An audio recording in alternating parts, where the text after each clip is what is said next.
संकीर्तन हरिवंश पुराण हरिनाम संकीर्तन हरिवंश पुराण हरिनाम संकीर्तन हरिवंश पुराण हरिनाम संकीर्तन हरिविन सौजन्य नेने काही हरिण सौजन्य नेने काही हरिण सौजन्य नेने काही या नराला धले वैकुंठ जोडले या नराला धले वैकुंठ जोडले या नराला धले वैकुंठ जोडले या नराला धले वैकुंठ जोडले सकळही घडले तीर्थाटन सकळही घडले तीर्थाटन सकळही घडले तीर्थाटन मनोमार्गे गेला तो तेथे मुखला मार्ग गेला तो येथे मुकला मनोमार्गे गेला तो येथे मुकला मार्ग गेला तो येथे मुकला हरी पाठी स्थिरावला तोची धन्य हरे पाठी शिरावला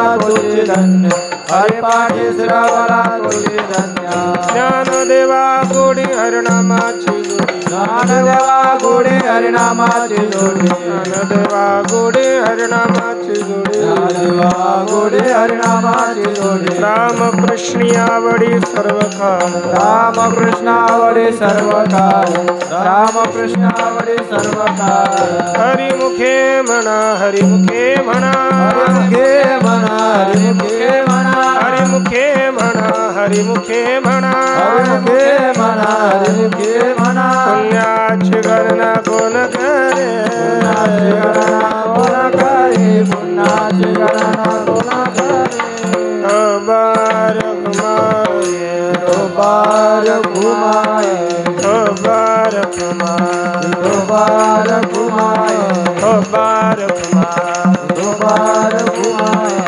बारक माये बारक घुमाए बारक माये बारक घुमाए बारक बारक बारक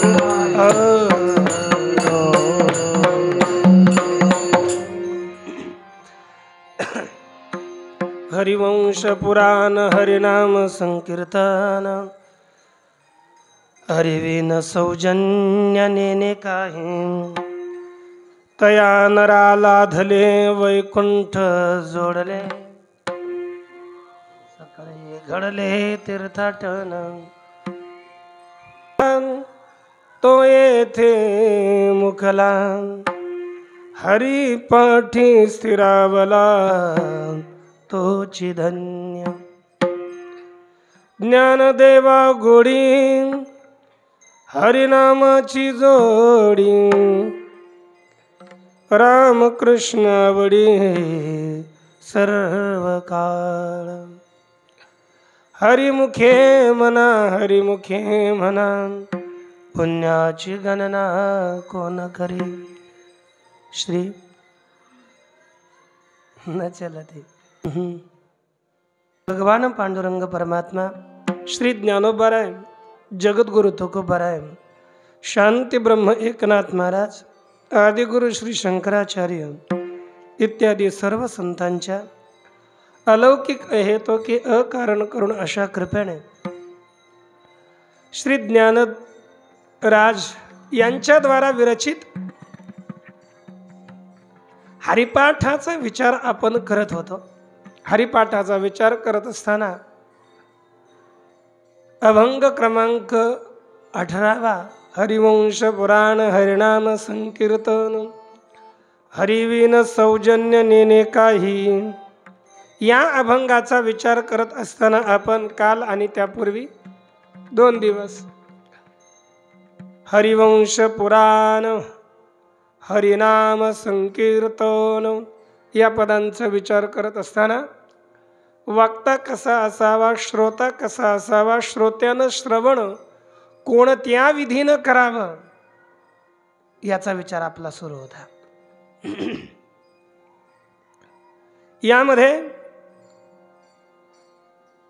नामसंकीर्तन या पदाचा विचार करताना आपण पाहिलं कीर्तन पद आहे.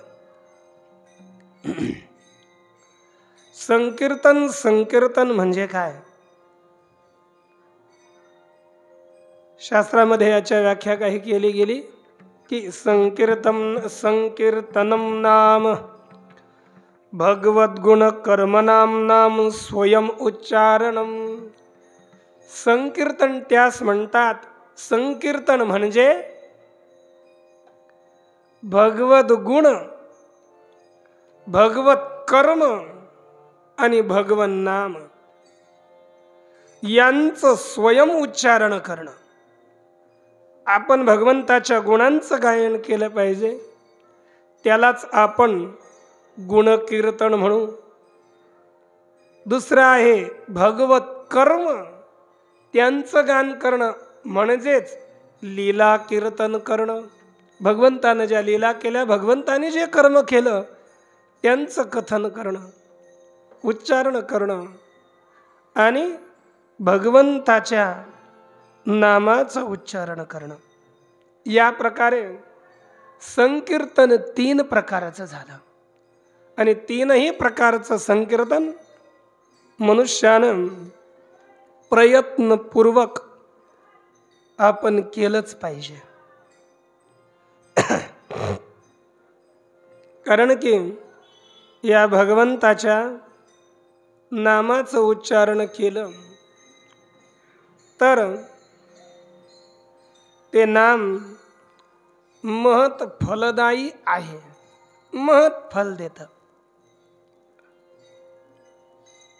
म्हणून भगवान परमात्मा स्वतः भगवंताचं नाम संकीर्तन करणं, भगवंताच्या नावाचा जप करणं याला स्वतःची विभूती बोलतात.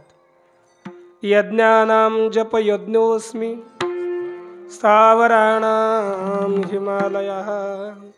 भगवान परमात्मा बोलतात की यज्ञानां, जितके यज्ञ आहेत त्या यज्ञामध्ये जप यज्ञ ही माझी विभूती आहे. भगवंताची विभूती आहे जप. म्हणून भगवंताचं नामस्मरण आपण नित्य निरंतर करत राहिलं पाहिजे. याच्यात आपल्या जीवनाचा अतिशय उत्कर्ष होतं.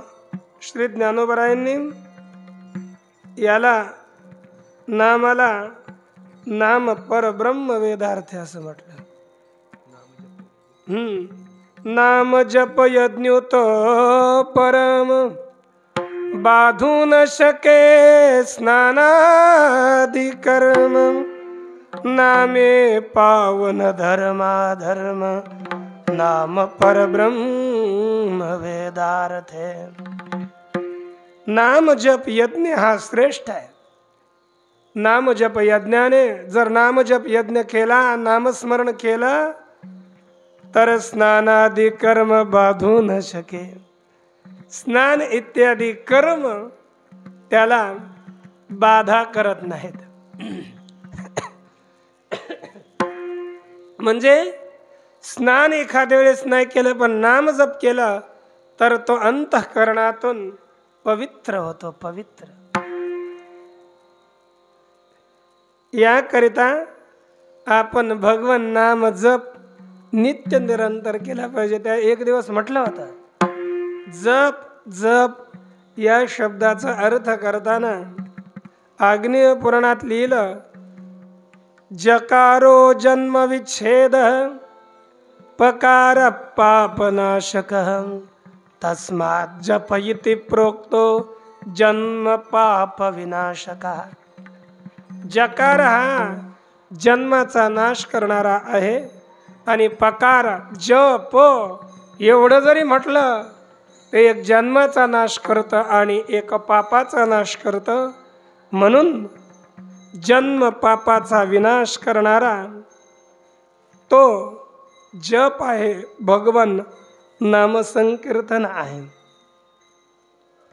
म्हणून या नामसंकीर्तनाला भगवान परमात्मा प्रेरित करून सांगतात की असा जप करणारा कसा आहे. सततम कीर्तयंतो माम कीर्तनाचे निनटनाचे नाशिले व्यवसाय प्रायश्चित्ताचे, जे नामचे नाही पापाचे ऐसे केले. म्हणजे या प्रकारे कीर्तन आहे. त्याचं फळ पुढे सांगतात म्हणून आपण जास्त पाहत नाही, परंतु भगवंताचं नाम संकीर्तन, एक नाम लिहिला की हे नाम संकीर्तन किती श्रेष्ठ आहे, म्हणून नाम संकीर्तन करावं. तिसरं आहे हरिवंश पुराण हरिनाम संकीर्तन, हरिवीन सौजन्य नेणे काही. आपलं सौजन्य, सौजन्य शब्द लोकांमध्ये प्रसिद्ध आहे. या गावाचं इतकं सौजन्य लाभलं, त्या गावाचं तितकं सौजन्य शब्द आपण प्रयोग करतो. पण सुष्ठू जनः इति सुजनः, श्रेष्ठ जन, चांगला मनुष्य, मित्र मनुष्य चांगला, आपला आमचा सुजन आहे तो, त्याला म्हणतो आपण सुजन. आणि आपण सुजनस्य भावः सौजन्यम, म्हणजे चांगल्या मनुष्यामध्ये असणारा जो धर्म त्याला म्हणतात सौजन्य. सौजन्य अर्थात सख्यत्व. आपलं सख्यत्व कोणाशी असावं? हरिवीन सौजन्य नेणे काही. भगवान परमात्म्याशिवाय अतिरिक्तामध्ये कोणामध्येही जो सौजन्यास जाणत नाही, एकमेव सौजन्य भगवान परमात्मा आणि भगवान परमात्म्याचे भक्त त्यांच्याविषयीच सुजनता सौजन्य ठेवतो. असा जो आहे, मग त्याला काही म्हणा, काही घेत नाही, तो सगळे नाते गोते भगवंताशी जोडतो. त्वमेव माता च पिता त्वमेव, त्वमेव बंधुश्च सखा त्वमेव, त्वमेव विद्या द्रविणम त्वमेव, त्वमेव सर्वं मम देव देव. या प्रकारे आपला संबंध केवळ भगवंताशी जोडतो, ऐक नाही, अन्य असे नाही. कृष्ण माझी माता, कृष्ण माझा पिता, कृष्ण माझी माता, कृष्ण माझा पिता.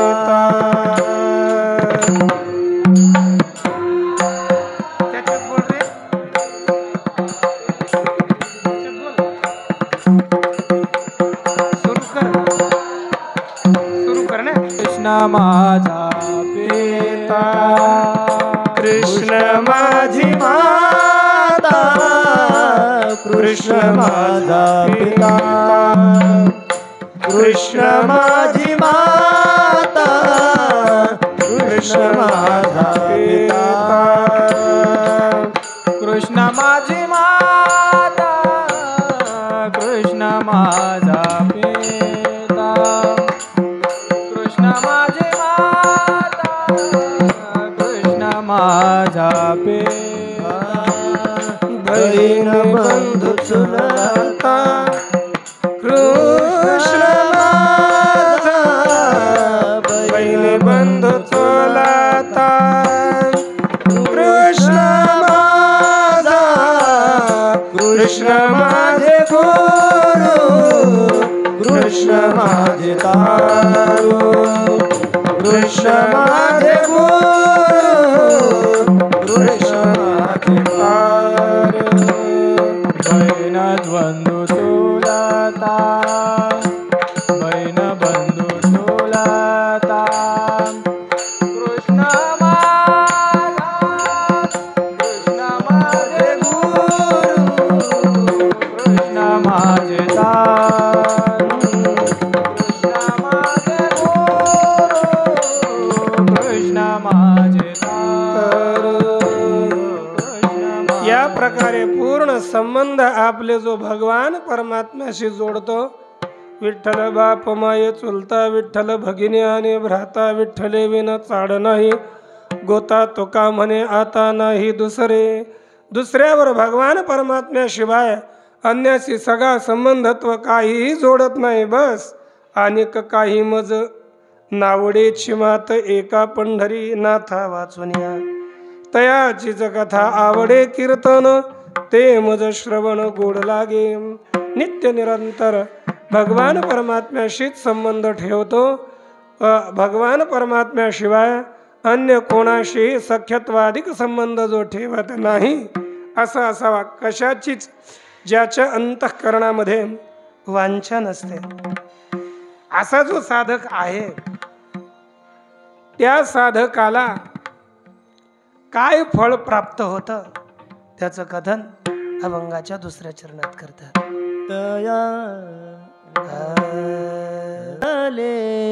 वैकुंठ जोडले तया नराला धरले वैकुंठ जोडले तया नराला धरले वैकुंठ जोडले तया नराला धरले वैकुंठ जोडले तया नराला धरले वैकुंठ जोडले तया नराला धरले वैकुंठ जोडले तया नराला धरले वैकुंठ जोडले तया नराला धरले वैकुंठ जोडले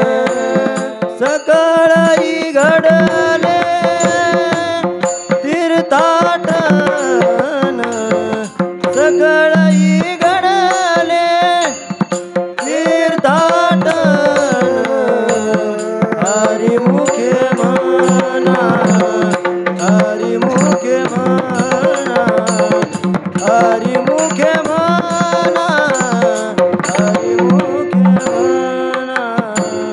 सकळई घडले तीर्थाटन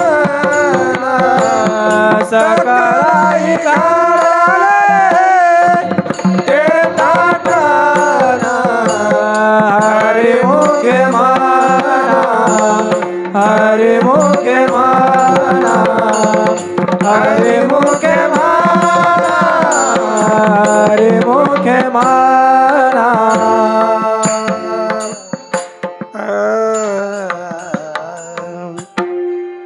ज्या साधकानं या 3 साधना केल्या नित्य निरंतर हरिवंश पुराण भगवान परमात्म्याच्या चरित्राचं श्रवण करू लागला भगवान परमात्म्याचं नाम संकीर्तन करू लागला आणि दुसरा की भगवान परमात्म्याशीच संबंध जोडला भगवान परमात्म्याशी संबंध जोडून जो भगवान परमात्म्याची कथा आणि नाम संकीर्तन करतो तो त्याला काय प्राप्त होतं सांगतात तया नरा लाधले वैकुंठ जोडले सकळई घडले तीर्थाटन त्या मनुष्याला 3 फळ प्राप्त होतात 3 म्हणजे 3 वेगवेगळे लिहिले तया नरा लाधले संपलं वैकुंठ जोडले 2 आणि सकळई तीर्थाटन घडले पहिलं सांगितलं तया नरा लाधले तया नरा त्या मनुष्याला प्राप्त झालं त्यालाच हे सगळं काही प्राप्त झालं जे प्राप्तव्य आहे त्यानंच ते प्राप्त केलं जे प्राप्तव्य प्राप्त करायचंय तद अतिरिक्त नाही त्या मनुष्याला हे प्राप्त होतं आणि वैकुंठ जोडले कारण त्यानं सगळं का प्राप्त केलं कारण साक्षात वैकुंठ भगवान परमात्मा त्याला प्राप्त झाला भगवान परमात्म्याचंच नाव आहे वैकुंठ है ना वैकुंठ पुरुष इत्यादी तरी वैकुंठ भगवान नाव आहे म्हणजे त्या मनुष्याने भगवंताची प्राप्ती केली, त्याला भगवान प्राप्त झाले. आणि एवढंच काय, सकळही घडले तीर्थाटन. सगळे तीर्थाटन त्यानंच केले. आपण कितीही बाहेर फिरलो तर आपण तीर्थाटन नाही केले. कारण की तीर्थाटनाला जात असताना आपलं चित्त भगवन नामावर असावं, आणि जर नसेल तर तीर्थाटन होत नाही. चित्त नाही नामी तरी ते व्यर्थ, तरी ते व्यर्थ. चित्त नाही नामी तरी ते व्यर्थ, तरी ते व्यर्थ. चित्त नाही नामी तरी ते व्यर्थ, व्यर्थ. चित्त नाही नामी तरी ते व्यर्थ. त्रिवेणी संगमी नाना तीर्थे भ्रमी. चित्त नाही नामी तरी ते व्यर्थ, चित्त नाही नामी तरी ते व्यर्थ, चित्त नाही नामी तरी ते व्यर्थ. त्रिवेणी संगमी नाना. बोला.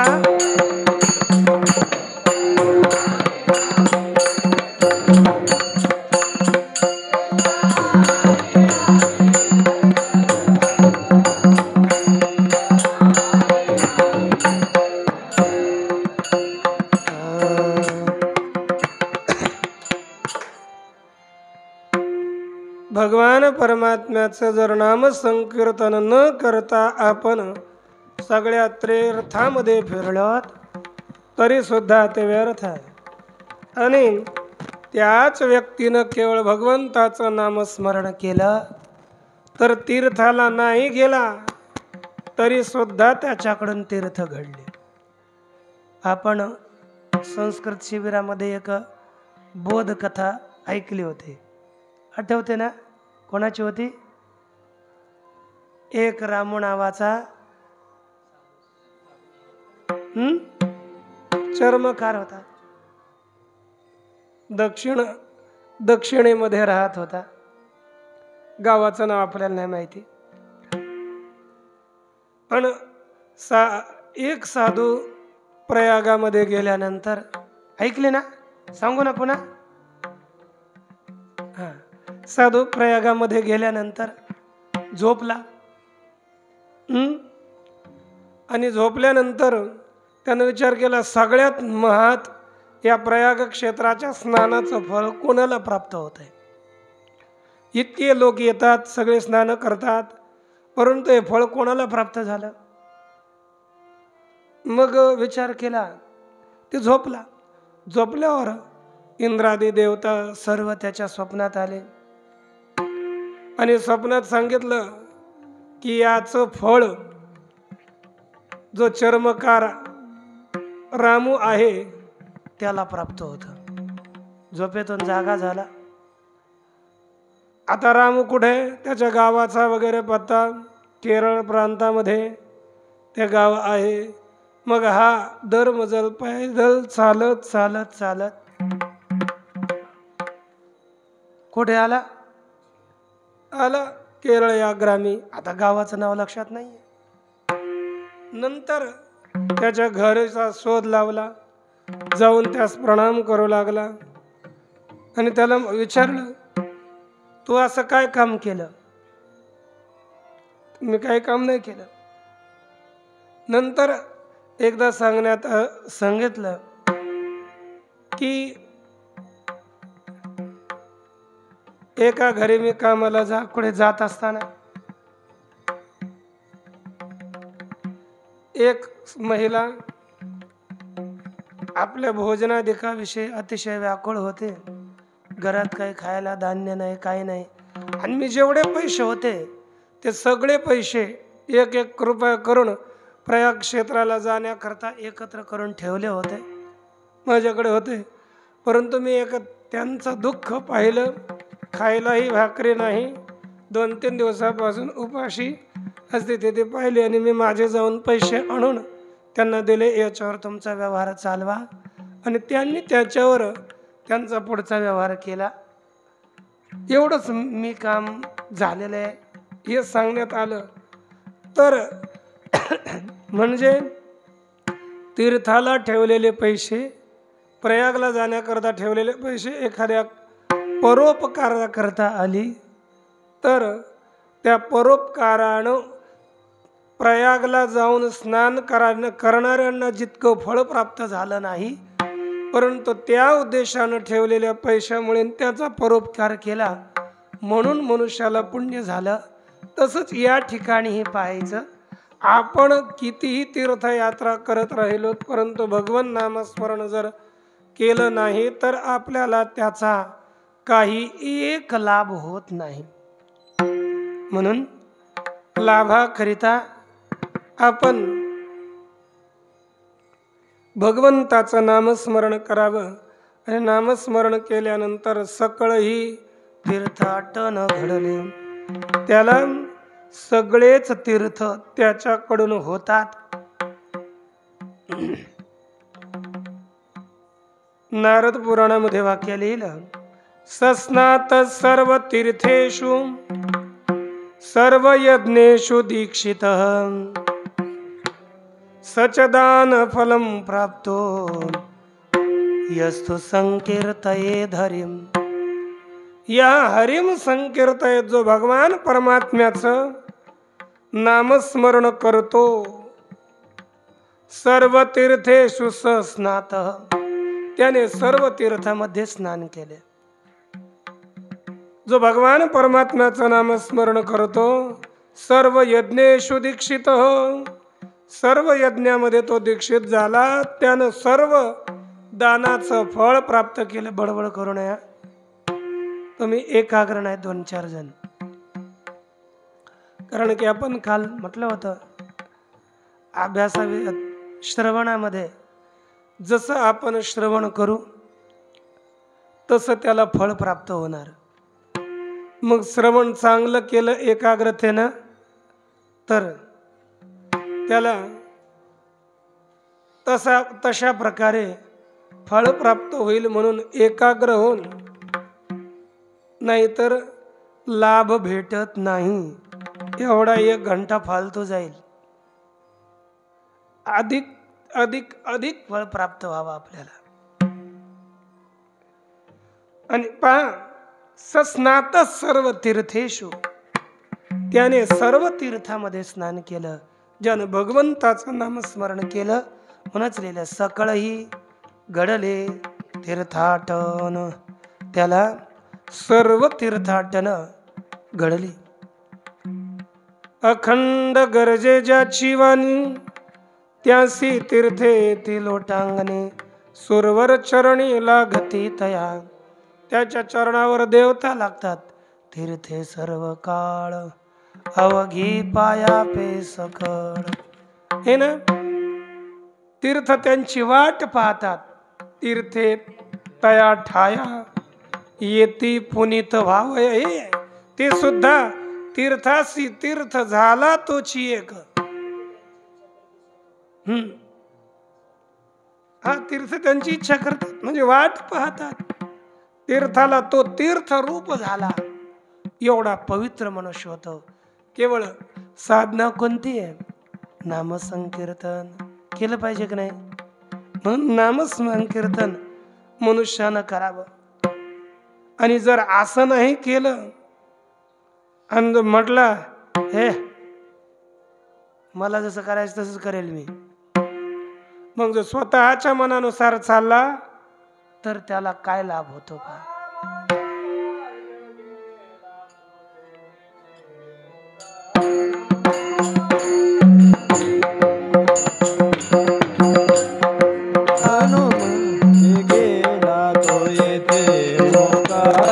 मनोमार्गे गेला तू येथे मोकळा.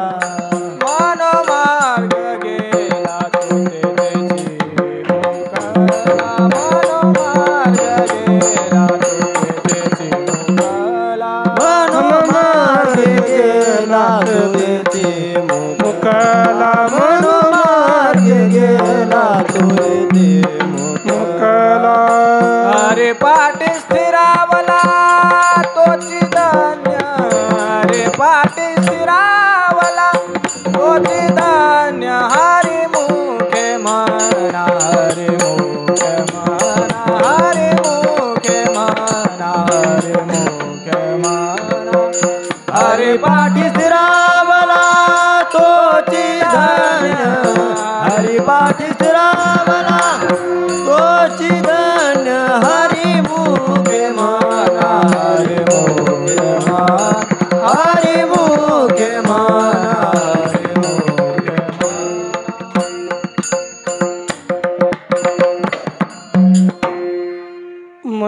मार्ग गेला तो येथेच मुकला, हरिपाठी स्थिरावला तोची धन्य.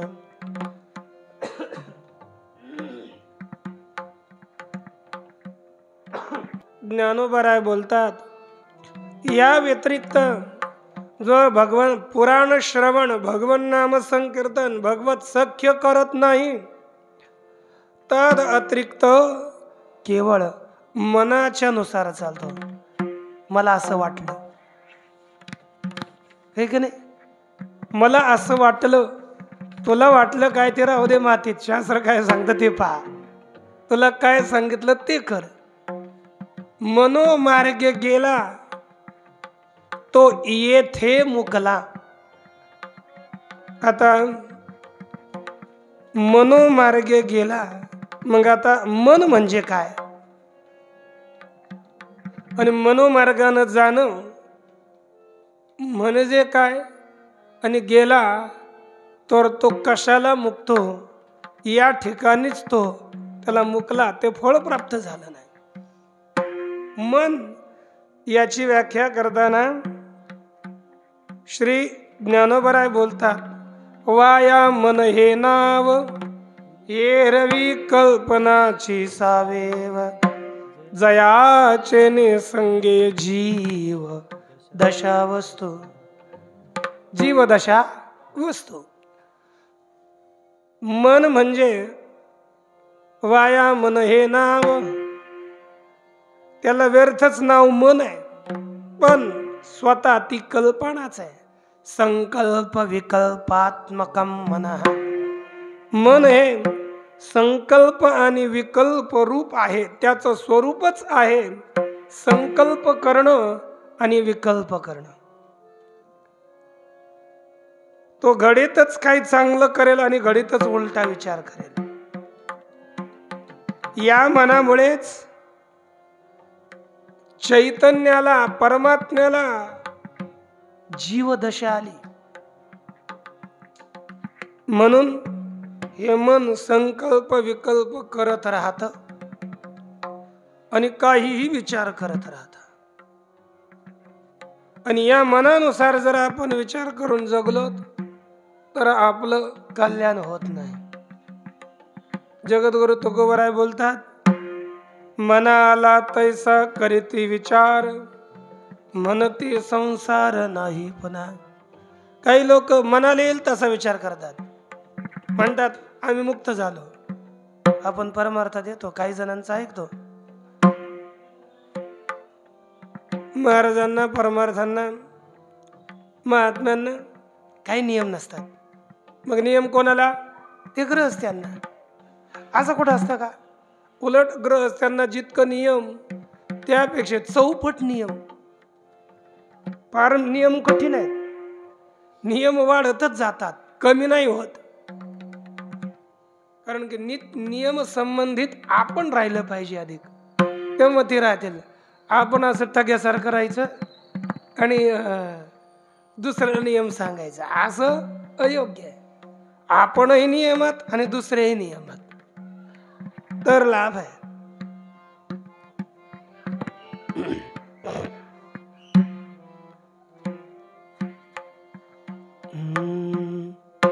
श्री वशिष्ठजी रामायणात प्रभू रामचंद्रजीला मनाचं स्वरूप सांगताना बोलतात, रामास्य मनसो रूपम न किंचित अपि विद्यते. हे राम, अस्य मनसो रूपम किंचित अपि न विद्यते. अच्छा, एक मिनिट. ते अस्य मनसो रूपम न किंचित अपि विद्यते. राम, या मनाला काही रूपच नाही. मग नाम मात्रादृते, केवळ नावाशिवाय या मनाला काहीही स्वरूप नाही. यथा शून्य जडाकृते, म्हणजे शून्य रूप आहे, वस्तुतः मन नाही. मग आहे काय? अर्जुनाने शंका केली तिथे. अर्जुनजी म्हणतात, चंचलम हि मन कृष्ण प्रमाथे बलो दृढम तस्याम निग्रहम मन्ये वायोरेषु दुष्करम. मन मानलं तर फार विचित्र आहे. कारण की मन हे अतिशय चंचल आहे, प्रमाथी आहे, छळवणार आहे. सकाळी उठायचं म्हटलं तरी तिथं छळवतं, उठवल्यावर तर झोपवतं उलट, हे ना. म्हणजे आपण उठलं पाहिजे सगळ्यांना लवकर, पण नाही उठत, तसंच झोपतं. का? या मनाच्या अधीन झालेले प्राणी. मनाच्या अधीन नाही, मन आपल्या अधीन पाहिजे. मनोमार्गे गेला तर मग येथे मुकला. बरं, सकाळी लवकर उठत नाहीत मनुष्य, सकाळी न उठल्यामुळे भजन होत नाही, काकडाई होत नाही, संध्या घोड्यावर चालल्यासारखी फास्ट होते. म्हणजे सगळंच कमी होत आहे. सकाळ सकाळ उठून अभ्यास केला तर लाभच लाभ. हे मन केसे केवडे, पाहो म्हणित मनो तरी न सापडे. हे रवी राहाटावया थोडे, त्रैलोक्य या. पहिलं तर फिरण्याकरता त्रैलोक्य थोडं आहे. म्हणून हे मन स्थिर, या मनावर आपण निग्रह केला पाहिजे. हे मन आवरण्याकरता किती कठीण आहे सांगतात. अप्यब्धिपानान् महतः सुमेरून्मूलनादपि, अपि वन्यशनात् साधो विषमश्चित्त निग्रह. समुद्र पान एखाद्या वेळेस होऊ शकेल, पण समुद्राचं पाणी पिणं एकदा सोपं आहे, परंतु मनाचा निग्रह करणं त्यापेक्षा कठीण आहे. सुमेरू पर्वत उपटून टाकणं सोपं आहे, परंतु मनाचा निग्रह करणं कठीण आहे. हो, आग्नी गिळणं सोपं आहे.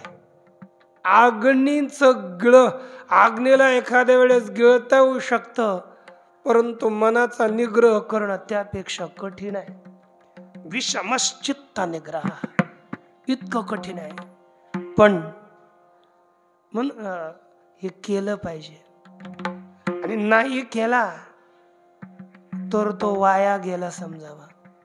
होतो, मनावर निग्रह करता येतो, पण आपण सावध राहिलो पाहिजे, है ना. कशानं ग्रहण केलं जातं?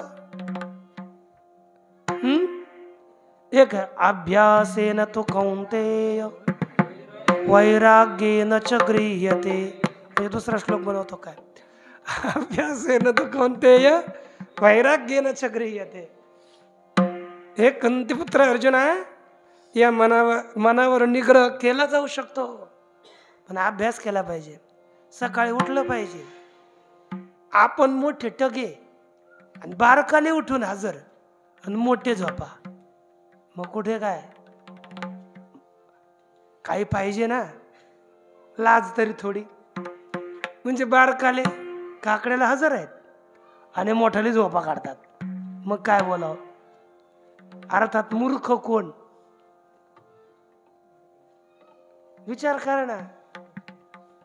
ते आपल्याला नाही माहिती, पण असं दिसतं मूर्ख आहेत कोण आणि कोण. आणि आपण सांगणार नाव कोणाचं? बारक्याचं. पण बारके कुठे आहेत ना हजर. त्याच्यामुळे सावध राहा. याच्याकरिता म्हणून मनानुसार चालू नये. मनाला नियंत्रित करून आपण आपली साधना करावी, आणि मनाच्या मार्गानं, मनाच्या अधीन होऊन मनुष्य गेला तर तो येथे मुकला, तो याच ठिकाणी मुकतो. म्हणजे मन आपल्याला कुठे घेऊन जातं. मन जिकडे जाईल तिकडे जर आपण गेलो तर शेवटी मनुष्याचं पतन निश्चित ठरलेलं आहे. कारण की मनाच्या अधीन परमार्थ आहे, हे की नाही.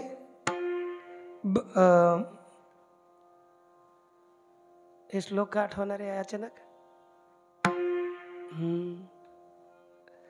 मन एव मनुष्याणां कारणं बंध मोक्षयोः, बंधाय विषयासक्तं मुक्ते निर्विषयं स्मृतं मन एव मनुष्याणां कारणं बंध मोक्षयोः. मनच मनुष्याच्या बंधाचं आणि मनच मनुष्याच्या मोक्षाचं कारण आहे. जर मन आपलं विषयामध्ये आसक्त झालं तर ते बंधाचं कारण, आणि मन परमात्म्यामध्ये लावलं तर तेच मुक्तीचं कारण आहे. म्हणून मन हे शास्त्रानुसार आपण परमात्म्यात भक्तीत शास्त्र चिंतनात लावावं आणि अभ्यास वैराग्यानं त्याला आपल्या अधीन करावं. असं केलं तर आपल्याला लाभ प्राप्त होतो. आणि श्री ज्ञानोबराय म्हणतात, असं मन भगवंतात लावलं पाहिजे. मी माझ्या जीवनामध्ये काय केलं, माझी गोडी काय आहे आणि मी नित्य काय करतो, स्वतःची साधना सांगतात. ज्ञानदेवा गोडी हरिनामाची जोडी, ज्ञानदेवा गोडी हरिनामाची जोडी, ज्ञानदेवा गोडी हरिनामाची जोडी, ज्ञानदेवा गोडी हरिनामाची जोडी, ज्ञानदेवा गोडी हरिनामाची जोडी, ज्ञानदेवा गोडी हरिनामाची जोडी, ज्ञानदेवा गोडी हरिनामाची जोडी, ज्ञानदेवा गोडी हरिनामाची जोडी, रामकृष्ण आवडी सर्वकाळ, रामकृष्ण आवडी सर्वकाळ, रामकृष्ण आवडी सर्वकाळ, रामकृष्ण आवडी सर्वकाळ, रामकृष्ण आवडी सर्वकाळ, रामकृष्ण आवडी सर्वकाळ, रामकृष्ण आवडी सर्वकाळ, रामकृष्ण आवडी सर्वकाळ.